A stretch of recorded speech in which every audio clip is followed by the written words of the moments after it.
Canucks win 2-1 on the back of Demko and a greasy rugby goal. Roussel and Beagle were not playing with Zach McEwen and Louis Eriksson taking their spots. Sutter was initially out during practice, with depth defensemen Sautner and Rafferty taking line rushes on the fourth line as wingers, with McEwen potentially having to play center. Luckily for the Canucks, though, Sutter dressed for the game, and they had a semblance of a normal lineup. The Oilers came out flying in this one, and the Canucks just could not keep up with the Oilers' fast transition game and forecheck. They didn't establish themselves in the Oilers' zone for the first half of the first period. Zach McEwen got some momentum for the Canucks with a tremendous physical and skilled effort. He pushed into the Oilers' zone while outnumbered 2-1 and gave the Canucks their first taste of offensive zone time. The Oilers iced the puck a shift later, and the Canucks felt like they were starting to even things up. Demko was incredible from start to finish, shutting down high-quality chances from McDavid and Moore. Schmidt and Edler were all over McDavid. Schmidt able to keep up with McDavid and limit his offense. He played a great game. The Canucks transition game really struggled against the Oilers' forecheck. Multiple times, defenders were left without a passing option or just threw the puck away.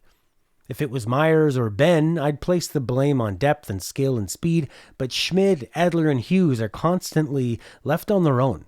I think it has something to do with the system. We saw it in Vegas, where the Canucks were really exposed on the forecheck. Yeah, you got to give credit to their forecheck, but it just looks like even when they have passing options open. I'll give you two examples. One, Edler was behind the net. There was a left winger open on the left wing, and he just slapped it away, which was too hard for the Canuck player to get, and it went past the Oilers, took it, and got another offensive zone chance. Where if he knew that the winger was going to be there, if they had that system either figured out or a better system, maybe more practices, I don't know what it is, but it's been the same problem where instead of instinctively knowing I got a guy there, I can count on him, because you need to make decisions split-second time.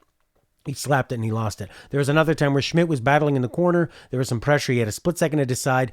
The Canucks had numbers, but instead of JT Miller going further away from Demko's net and actually becoming a viable passing option, he was just sort of standing there watching. He didn't want to go too low. He wanted to make sure he could break out faster. And what happens is they end up giving it away. These kind of things are screwing the Canucks and are causing goals. The Canucks did score, though, on a ridiculous scrum goal to open up the second period. Horvat got credit, as most of the Oilers were lying down in the crease, you can see in the thumbnail background, with the ref yelling the puck was loose. Eventually, Horvat poked it in, and the Oilers didn't challenge.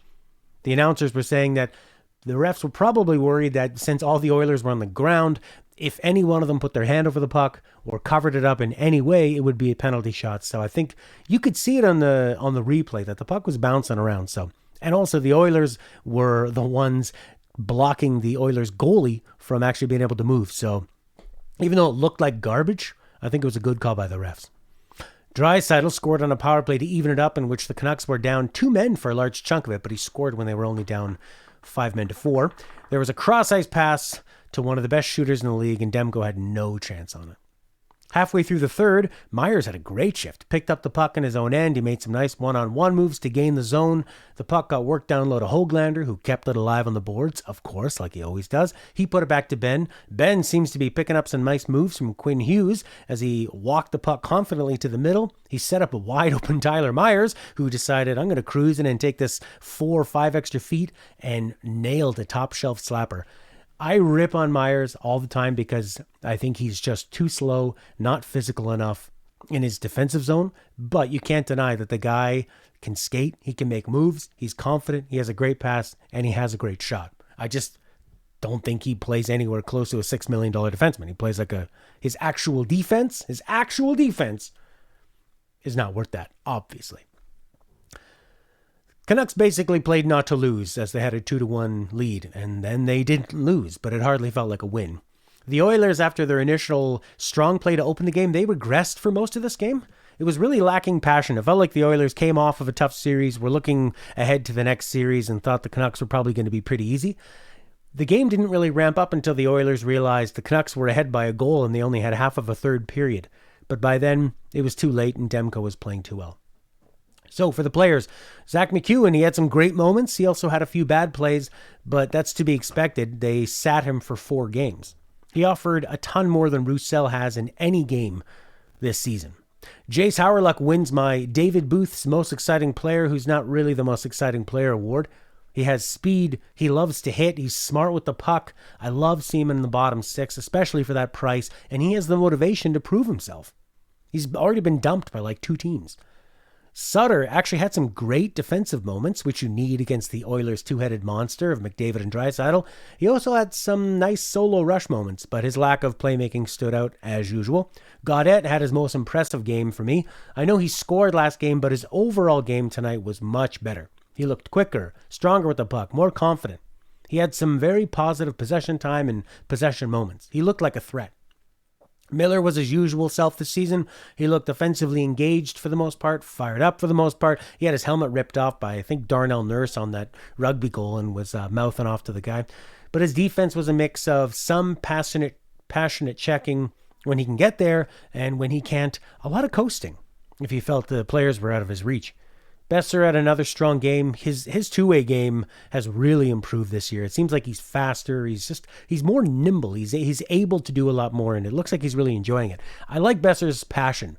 I do rip on his playmaking. I find that there's just far too many plays in the offensive zone that bounce off a stick, or he either can't accept a pass or he blows a pass. But if you have him focusing on just scoring, and he can add this two-way play, if they can actually focus on his lack of playmaking and try to make sure he doesn't get paid more than $7 million, it would be nice to have him around, and he could be a good trade chip for something that they need, or 2 more younger players that could buff up their third line.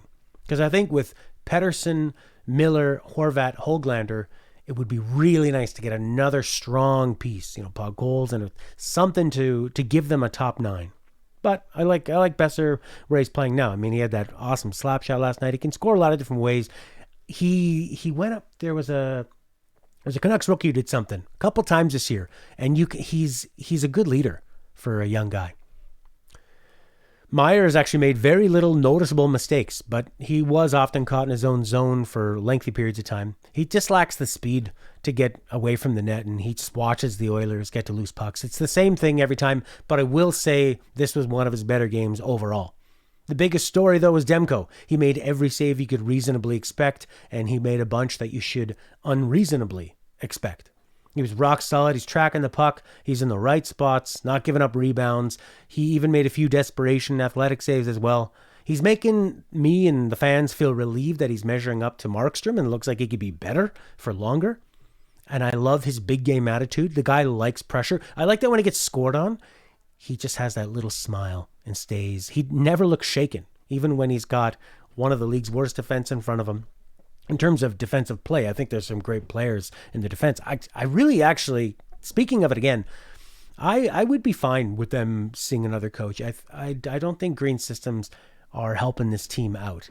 I think Green is pretty chill for the most part, and he likes to switch up the lines and do some of that stuff. But I just think that I'm watching a guy, Schmid, who took Vegas to a Stanley Cup final and was their top defenseman while they were one of the top teams in the league, and he goes here and he looks like crap.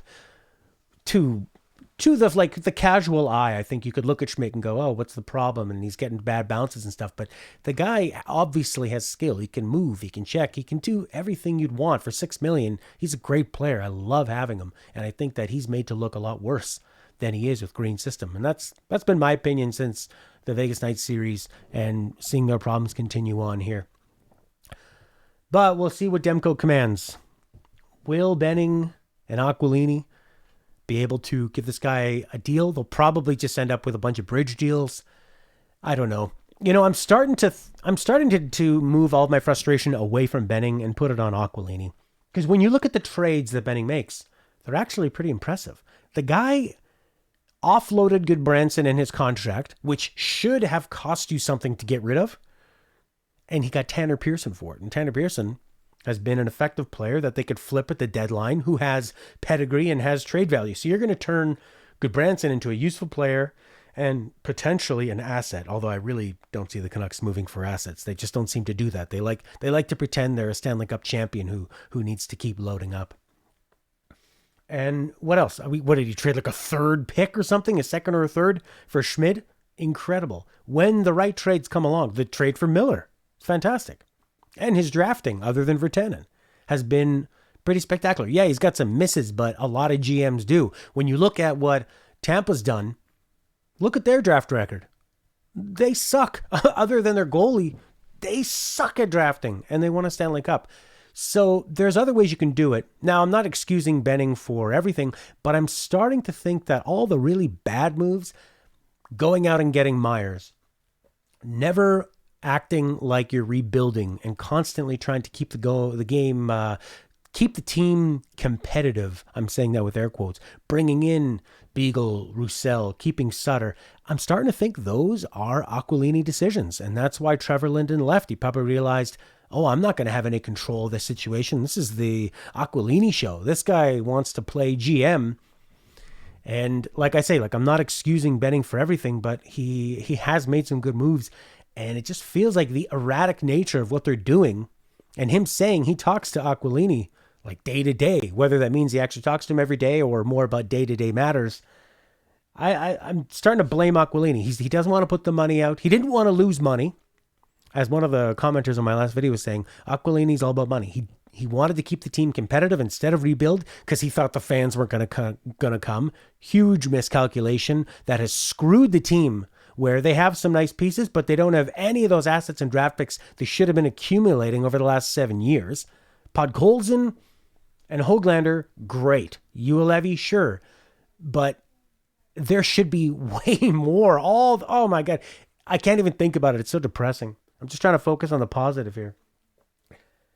And he doesn't want to pay Ian Clark, a goaltending coach who has obviously shown his worth. It does.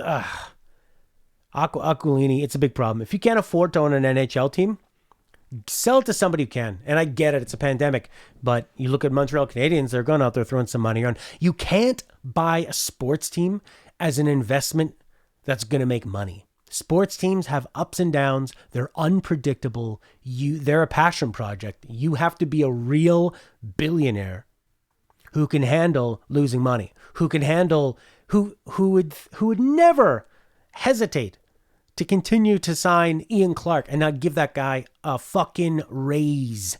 You're going to let that guy walk after what he did with Markstrom? Markstrom was bouncing around the league, heralded as this, he was the best goalie outside of the league. Couldn't stick or do anything in the NHL. Comes to the Canucks, is rough, and Ian Clark whips him into shape and makes him one of the top UFA goalies. And he's got Demko playing amazing. DiPietro, by all accounts, looks fantastic. And you're going to let this guy walk? Stop pretending. I get it. Pandemic. But if you can't find a couple $100,000 to pay this guy, what are you doing? The Canucks are going to play Ottawa this Monday. I'll talk to you then. Thanks for watching.